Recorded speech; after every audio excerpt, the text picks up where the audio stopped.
Hi, you guys. Welcome back. My name is Carrie Penny. I am the Happy Crafty Homemaker, and welcome to show and tell number 74.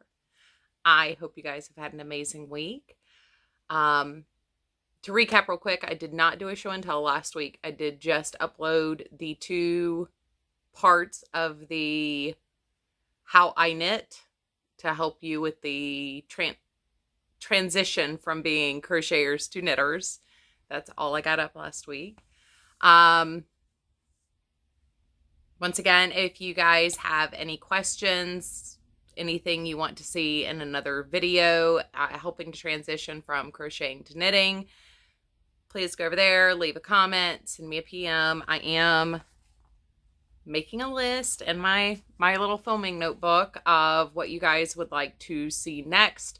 There have been a couple of things that I have covered inside of other videos in the past that have been mentioned, things like blocking and stuff. I might do a whole dedicated video to blocking, but that is kind of a whole nother thing. There are certain parts of that kind of make me not sound nice.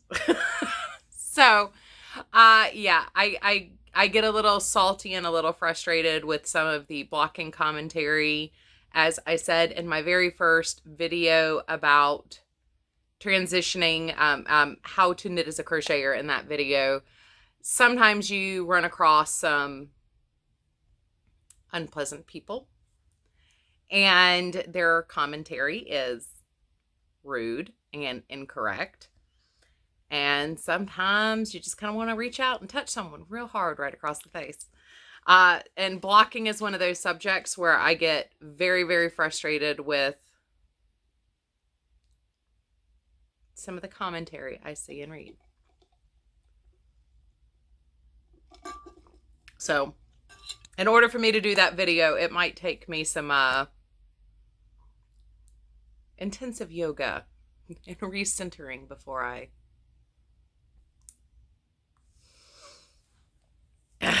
It's not the crochet community by and large, and it's, but yeah. But thank you guys for the feedback on that. It is definitely very awkward for me to film my hands. I don't have an overhead rig, and in order to really show you guys how I do it, the way I do it, I either need a GoPro strapped to my forehead or an overhead rig where I can set you here and I can still see what I'm doing without interfering in my ability to see my hands, hence why you kept seeing me drift off camera and holding things in front of my face and things like that. It's a very different way to film. Another quick thing that I get a lot of questions about is when I'm watching other YouTube videos, why do I just leave emoji comments instead of a thoughtful comment? So with the YouTube algorithm, in order for your video to get seen and for you to be out there, it's important that people who are watching videos like and comment. And the algorithm is now starting to rely more and more heavily on the comments than just likes and view hours. So I normally am working while I'm watching other videos. There's some that I watch on my TV and on my phone. Like, I'm really bad at watching Ella when I'm not in a position to comment, and I end up not coming back and leaving a comment. But if I'm sitting at my computer desk and I'm watching on the computer, as soon as I start that video, I immediately leave the emoji comment just in support of the content creator I am currently watching. I do try to leave thoughtful comments or respond to things if I think I've got something constructive I can offer. But I watch hundreds of videos in a week, and it's kind of hard to constantly have to put my work down to leave thoughtful comments. So my option would be leave no comment or to leave an emoji comment. But I want people's videos that I'm watching to get seen, because obviously I enjoy the content creators that I watch. So I leave at least something. You'll see a lot of channels outside of the crafting community that, you know, like the people who read Reddit stories and stuff, they'll say, you know, leave a star emoji or leave a heart or say a word. And they're not doing it to self-aggrandize or anything else. They're trying to get their content moved forward. So with the algorithm changing once again, I am trying to leave comments more often than not. I am bad about not doing it when I'm watching from my phone or from my TV, generally because I'm not, even when I watch from my phone, I'm not holding my phone, clicking through videos. I am generally either walking, listening to them. Like I have certain channels I listen to, like podcast, or I am taking a shower, brushing my teeth, making dinner. I'm doing other activities that take me away from directly clicking on things on my phone. So that's why I leave an emoji comment. That's also kind of a reminder as you're watching content. Liking and commenting is very important. On that same vein, once again, I'm noticing I am becoming unsubscribed to channels again on both my personal account where I watch, you know, Reddit stories, horror stories, sorted foods, things like that. Which, by the way, if you just want a good time watching a channel, sorted cracks me up. It I'm really enjoying the whole relay cooking thing. I will leave a link below, go check them out. But I watch a lot of that stuff on my personal channel, and then I watch crafting only from this channel, or this account. I am noticing channels that I don't watch regularly or who don't produce a whole lot of content. I am noticing that they are falling off a lot quicker. So if I subscribe to a channel and they only post content once a week, twice a month kind of thing, they're falling off and I'm no longer subscribed to them. So you might want to double check your subscriptions. Also, I know that I am personally falling off of a lot of people's things. I've got a number of people who have resubscribed. So, and I've gotten a couple PMs like, oh my God, I've missed like your last 3 months of videos because I didn't know you'd been uploading. Hitting the notification bell also seems to help with that, so you can stay on top of your favorite content creators. I don't understand the algorithm. I'm not super up on that. But I do know it helps, and I do know as a watcher, it helps a lot to, if there's somebody who I really want to keep on top of doing that. So yeah, non-crafty content and just answering questions real fast right off the bat. My week was fine. Nothing interesting's happened this week. It's just been, once again, another super busy week with lots of busy work going on. But I have gotten a lot of crafting done in the last 2 weeks. So I think this video is actually going up on Saturday because I have not gotten my July yarn bingo video up. So I will do that for Thursday and this for Saturday. And actually I will probably be gone when this goes live on Saturday. We'll have to set this as a preview because our Saturday is completely like from sun up to sundown. There is something slotted in that we need to be doing. So what did I make? What did I do? Well, you know, part of my stash down and part of my I want to work through my stash thing. I could probably go the next 3 years and not buy yarn and still be okay. But I am working on things. And I have some things that I had intentionally bought to make prayer shawls with. So I am specifically trying to focus on that right now. So first off, we have a Just Feel Festive shawl.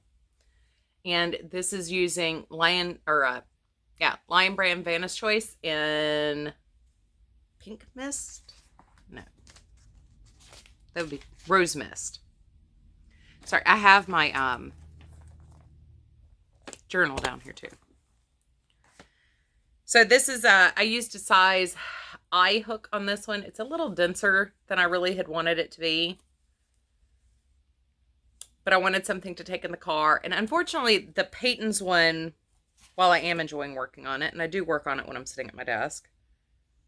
Well, I thought I had everything woven in, just not trimmed, because I haven't blocked this yet. It's, when I get sweaty, and you know, right now it's a lot of like shorts, capris, tank tops kind of thing. If my skin gets damp and that Peyton's yarn lays against my skin, it gets kind of itchy. It doesn't itch through my clothes, just where my skin is moist. So I had to come down and get something in acrylic. We drove up to Hickory, North Carolina for the day. And I started this for that car ride. It's like an hour and a half away. And I was like, yeah. Because coming back, leaving, I didn't think was going to be an issue. Getting back, we were going to be coming back at like 2 o'clock in the afternoon on a Saturday. I had a feeling we'd probably hit some traffic coming through Charlotte. We did. It extended the trip by like 45 minutes. So it's very grateful to have that in the car. And I did have a little old lady. She's like, oh my God, that's so beautiful. I love it. Oh, it's not in a straight square. How cute. And I told her where to find the pattern and who the designer was and stuff. And I was like, it's a free pattern online. You can find it online. And she's like, oh, I love Ravelry. So cute. And she's like, I never could walk around and do that because I had a crossbody bag with my project in it and I was getting bored. So I was walking around crocheting, following my husband around. I'm pretty sure that kind of embarrasses him a little bit, but I'm at that point where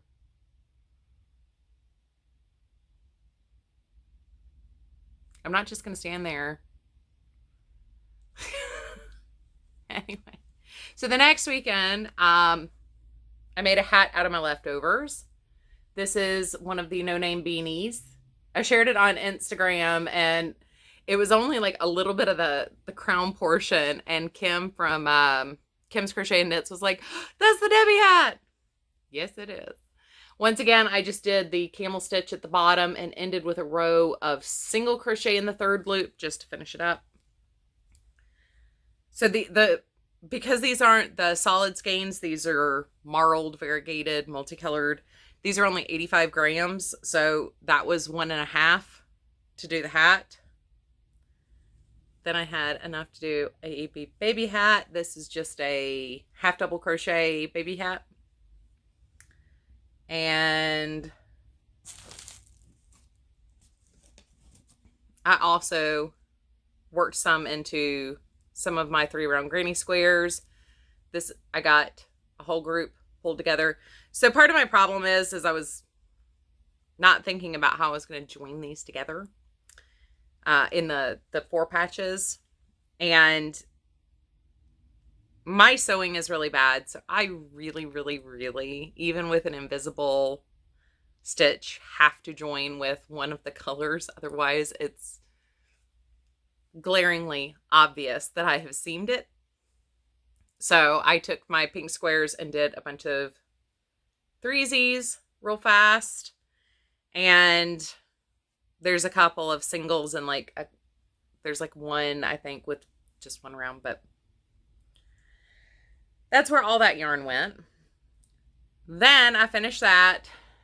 Last weekend was another in the car, running errands, had things to pick up, had things to do, had places to be.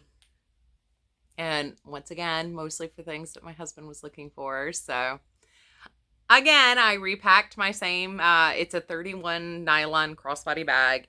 It is amazing. If it were a little bit bigger, it would remind me of like the canvas messenger style, like ammo bags. It's fantastic. I mean, it's got like 900 pockets in it. It's wonderful. I love that bag.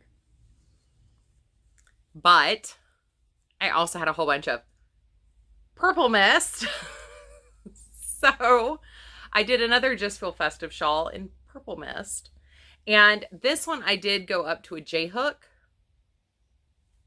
And this is much, much better. It's got a better drape to it. Once this gets steamed, it will definitely be the density I want it to be versus the one with the eye hook, which I might have to more firmly steam block that one to get it to loosen up a little bit. This one, I think I can just chuck it in the dryer with some damp clothes and get enough steam through it and lay it out on the bed, and it'll be fine. Haven't trimmed the ends on this one, but I have woven in all the ends on this one. All right. And that's all my finished objects, right? Pink just feel festive, no name beanie, baby hat, purple just feel festive. Yep. That's everything I finished for the last 2 weeks. I do have WIPs. I only brought 2 of them down because these are really all I've been working on this week. I mean, so another Debbie No Name beanie. Wee. And this one is going to be like huge. I'm starting the camel stitch now, but I mean, it literally feels huge and loose on my head, and that's even with all the extra smushy texture. So I've already got one whole skein in here, and I'm working on the second skein, and then I'll have enough to do a couple of the squares there. So that is that. I really need to just like do a low ponytail when I know I'm going to stick a hat on my head and just roll with that, because the clips do not. Anyway, so the other thing I've been working on is my vest for the Interlacements final wrap up. I don't know why this feels like it's taking forever in 3 years. I knew at the beginning, like once I started it, it would take me like 2-3 months to finish it. And I started it June 10th. We're not quite to August 10th yet. But I have started my second front panel. So I do have this like kind of clipped with some stitch markers. This isn't quite how it's going to close, but I wanted to get it close enough that I could try it on and just see if the size really was going to be that off. I don't think it's going to be that bad. Nope. I stopped in the middle of a row last night.